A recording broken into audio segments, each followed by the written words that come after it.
On April 11, 1961, Adolf Eichmann faced trial in Jerusalem for crimes against humanity. He was a Nazi official responsible for the deportation of over 1.5 million European Jews to ghettos and concentration camps. Nazi crime, also known as Hitlerite crime, Polish zbrodnia nazistowska or zbrodnia hitlerowska, is a legal term found within the Polish legal framework. It pertains to actions that were executed, inspired, or tolerated by officials of Nazi Germany during the period from 1933 to 1945. These actions are classified as crimes against humanity, particularly encompassing genocide and other forms of persecution aimed at individuals based on their affiliation with specific national, political, social, ethnic, or religious groups. In Poland, Nazi crimes affected tens of millions of its citizens, resulting in the deaths of millions, predominantly among Jews, resistance fighters, Romani people, socialists, and homosexuals. The Nazi regime's brutality did not stop at Polish nationals. Countless non-Polish victims of the Holocaust and Soviet prisoners of war also experienced extreme violence and atrocities upon arriving in Poland. The scope of zbrodnia nazistowska includes acts of property destruction, exemplified by the devastation of Warsaw.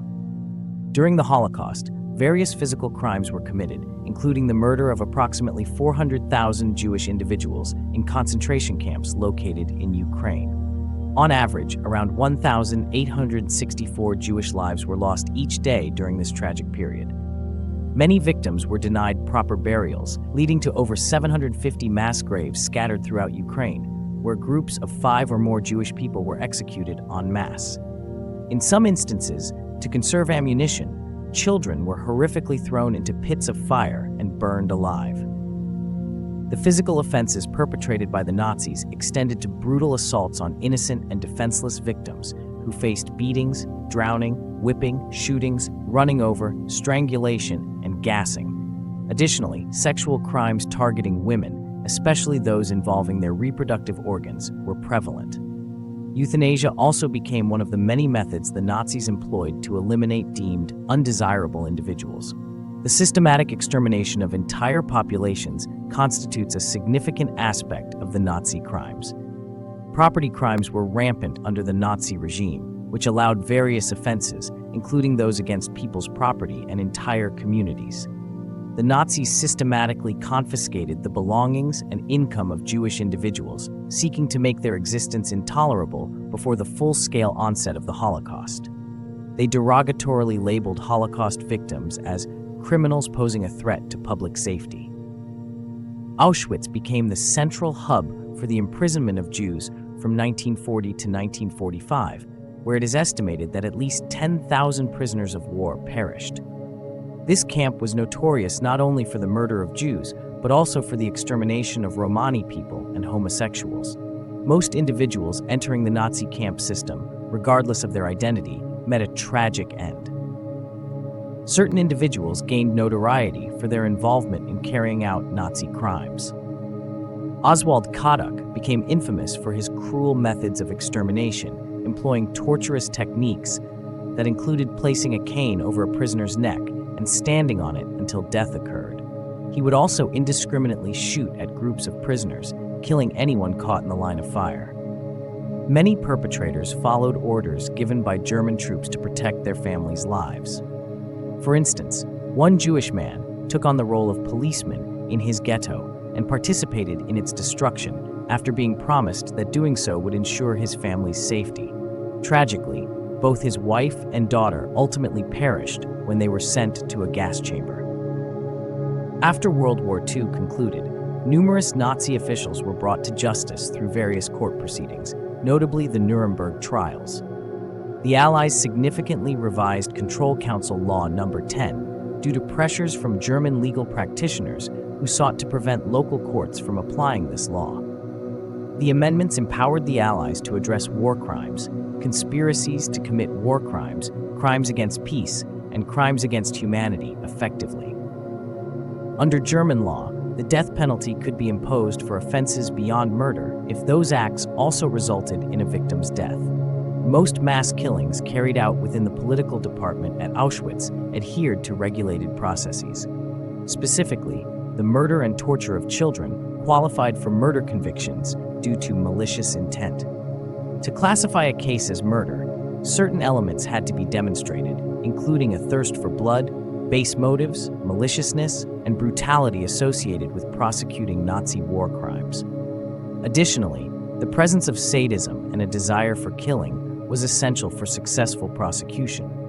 Courts often questioned defendants about whether excessive cruelty contributed to the deaths of prisoners. If it did not, the pursuit of punishment for these individuals was deprioritized.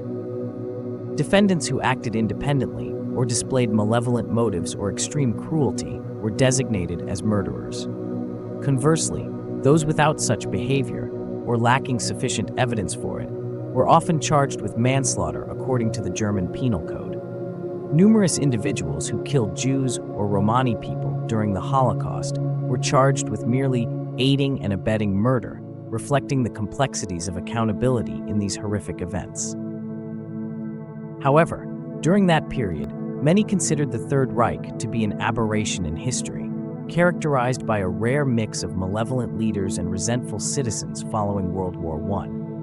Nevertheless, Arendt contended that the fundamental roots of totalitarianism were not limited to Germany alone. In the 1950s, Arendt developed a theory regarding the human condition, categorizing existence into three elements: labor, which pertains to fulfilling our material necessities; work, which involves creating physical and cultural structures; and action, which relates to expressing our values and influencing society. She asserted that the realm of action was endangered in Germany and other industrialized countries. Arendt viewed modernity as largely dominated by labor, with individuals primarily engaged in producing and consuming goods rather than sharing ideas and fostering communal bonds. According to Arendt, this concentration on economic worth resulted in people becoming estranged from their neighbors and losing touch with their sense of identity. In her 1951 publication, The Origins of Totalitarianism, she claimed that these societal conditions cultivated an environment conducive to totalitarian regimes, which exploited fear and violence to encourage isolation, rendering public engagement as independent political actors perilous. In such circumstances, aligning oneself with the regime often became the sole avenue for reclaiming identity and community. Many expected Arendt to deliver a strong condemnation of Eichmann, the former Nazi. While she denounced his heinous actions, she found no evidence of intrinsic evil within him. Instead, she perceived him as an average person who conflated unquestioning obedience with civic responsibility, and it was this very normality that troubled Arendt the most. Her central thesis was not merely that anyone could commit acts akin to Eichmann's, but that it exemplified how ordinary individuals might willingly accept their societal roles, even if their actions contributed to genocide. Arendt referred to this disturbing reality as the banality of evil.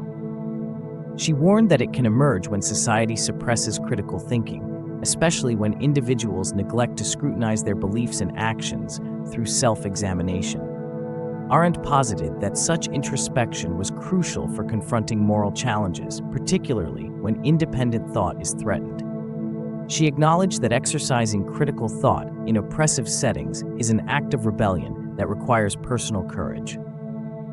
Nonetheless, she maintained that this practice was essential, which is why she held Eichmann responsible.